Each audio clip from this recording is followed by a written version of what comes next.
Kindly enlighten us about the love the Prophet Muhammad had for mankind. Hazur, could you kindly enlighten us about the love of the promised Messiah, peace be on him, towards humanity or mankind as a whole? The attitude? The love. The love, sir. I'm sorry. That's right. You pronounce it as love. Yeah. It's pronounced as love. Yeah. Right? Okay. So, you see, it is a strange question in a way, because anyone who claims to be from God can have nothing but love for God and His creation. And this is common to every prophet of Allah, and even to the holy people who are small, lesser than prophets.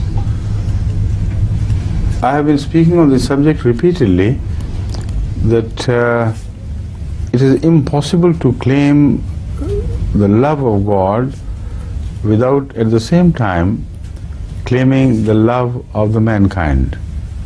Not only that, love of the entire creation of Allah. Because if you love someone, it's impossible for you to hate his creation. Can you do it simultaneously? You love a cook, but not the food he cooks. You love a painter, but not the painting he makes. So they are, inseparably linked, these loves. All we know of God is through His creation. Is that not right? Who has seen God directly? Always through the reflective mirror of His creation. The creation is lovely. That is why we love Him. So the first evidence we give is with relation to His creation. And we find it so lovely that many often we fall in love with creation and forget the Creator.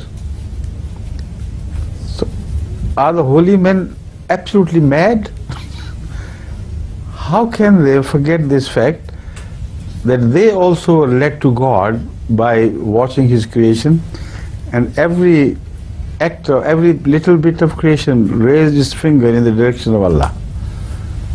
And He was reflected not only from afaq, from within their anfus, not only by the study of the nature around, but also when one sinks into himself, he again finds the evidence of God's beauty.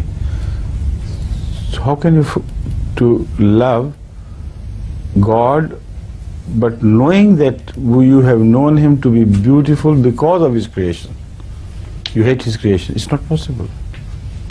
I'm talking of the dead creation. There we do not find any discrepancy.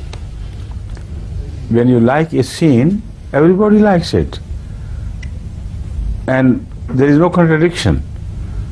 But when it comes to life, and particularly the very best of life, that is human, then you find a very ugly contradiction in his claim that he loves God. He loves God, he loves His creation below the human level, but when it comes to mankind, he begins to hate them. How can it be possible? It only is possible if there is some distortion in his angle of vision. And that distortion always begins with selfishness. Of course, the selfish people also love, but their circle of love is smaller and smaller. The one who is most selfish, he would love only his children, his wife, or his nearest ones.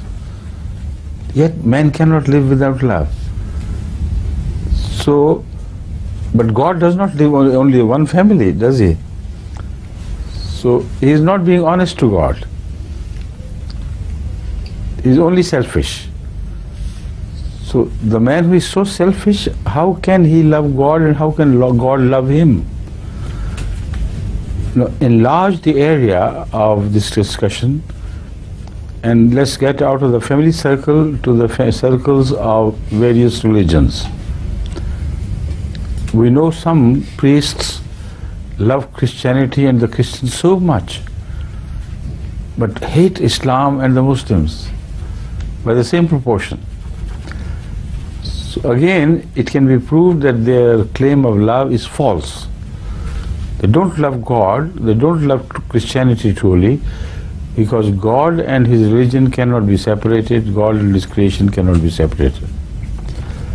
So this is a very sound argument which can be developed to a much bigger, much fuller discussion in application to every relationship between man and his surrounding.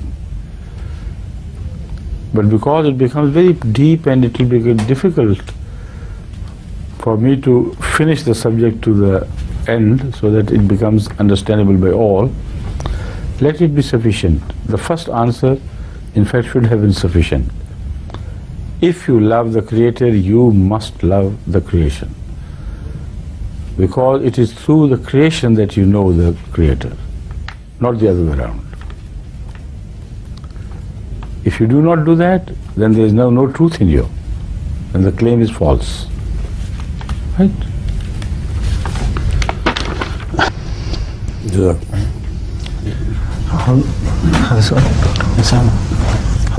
My question. Maybe I would like to add something more, specifically with reference to Hazrat Masih Maud al-Islam, as the question you raised was particularly regarding him. So although I have given a general answer, it covers Hazrat Masih Maud al-Islam as well. And the most important fact to be remembered is the more one loves God, the wider his love of his creation becomes. This is a rule which applies invariably. The greater the Prophet is, the greater would be the people he would be given charge of. The greater would be the people whom he would love. That is why it is only Hazrat Muhammad Rasulullah sallallahu alaihi wasallam who has been described in the Holy Quran as Rahmatul lil Alameen. Not only for mankind, not only for animals, but for the whole Alameen. This is a introduction of Hazrat Muhammad Rasulullah in the Quran which no other prophet shares. See? So, judging from this principle, if Hazrat Masih Maud is truly his subordinate prophet in Islam, then he must also show similar character. He must also love mankind exceptionally, and people should notice that love of mankind in him. For that, one has to prepare the answer with reference to what he has written in different books about this subject. It's not possible for me to give you exact references in the same words as he has used, but I refer to one or two passages from his books which will be sufficient to illustrate the point. For instance, in Kishtinu, he says that God is like a priceless gem we have discovered. There's nothing like him. He's so wonderful, so beautiful. It is impossible for me to keep that information to me myself alone. I can never rest in peace until I tell the entire world of what I have discovered. He says, my highest concept of Jannah is God. The ultimate of my pleasure is God. The most sublime love I can entertain is for God. And I am bubbling with this enthusiasm from within, like a natural fountain. And I want to share this news of beauty with the entire mankind, and then he finds himself so helpless. He said, "Oh God, what language should I use that they should get the ears to understand it?" what drum can I use to beat, to tell the whole world that come, come.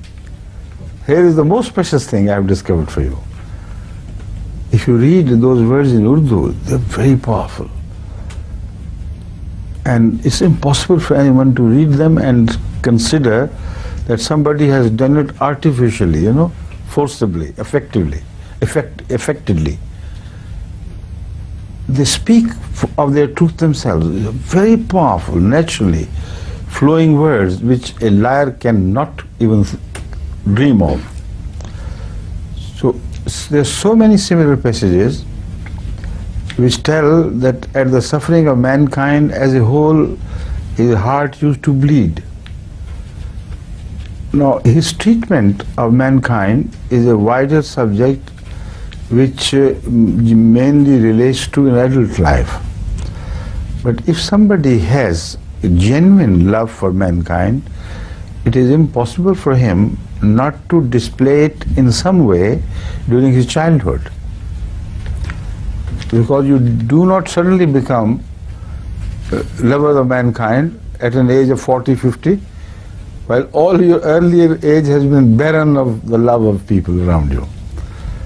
So for that you must find evidence from that life when you cannot artificially pose and present a personality which does not belong to you, where you cannot indulge in hypocritical acts. A child does not care what people think of him. He displays what he is. And as such, if these writings from the writings which I have referred to, one of the writings which I have referred to, if they are true, then his childhood must bear witness to his truth. Because otherwise, if you just read from his books, people say, well, what's the proof there? He may have done it only to show off, he may have done it only to attract people to him. He has a good philosophy, he's a very pious and loving person and so on. But the answer lies in his previous life. A life in which he could by no means have contemplated the idea of growing into a godly man and becoming his vicegerent on earth and becoming the promised Messiah and so on and so forth. A child of 4 and 5 or 5 does not plan such things. Now, this is the life which we know, not from the reports of those who belong to his family or who were Ahmadis. We have evidence of his early life as a child from the Hindus who were not even Muslims, because his house was in an area which was largely shared by Hindus, because they were the majority in India anyway. To our house, I know, I have been living there, I have been born there, I have been raised there as a child. The very next adjacent, the line of houses which went on to get, as a compact block, was composed entirely of Hindus. So that is why they were witnesses, natural witnesses. As a child goes to the neighbor's house, they come to your house, they see you behave in the streets, in the house, everywhere. So the evidence of these Hindus is that this boy was a strange boy right from the beginning. He used to bring his food from his house, his share of food, and distribute among the poor children who used to gather exactly at the time of food, because they knew they would have their share.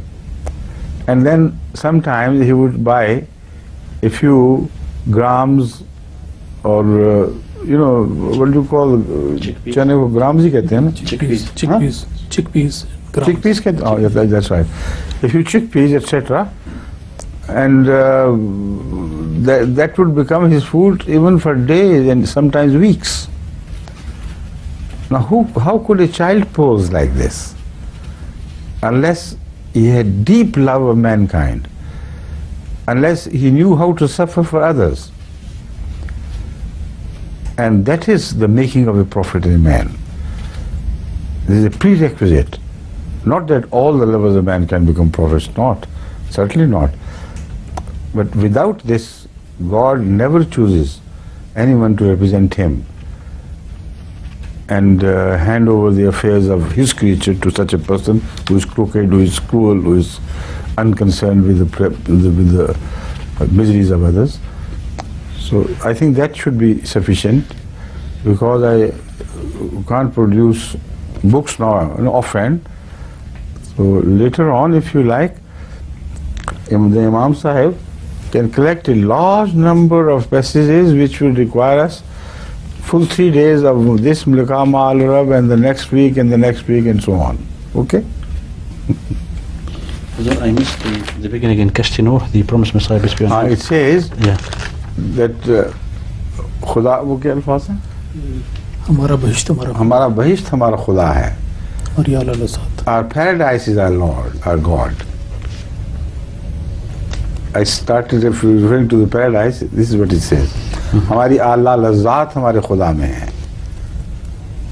The most sophisticated or sublime pleasures we have are in our Lord God. Right? أضاف حضرة أمير المؤمنين وقال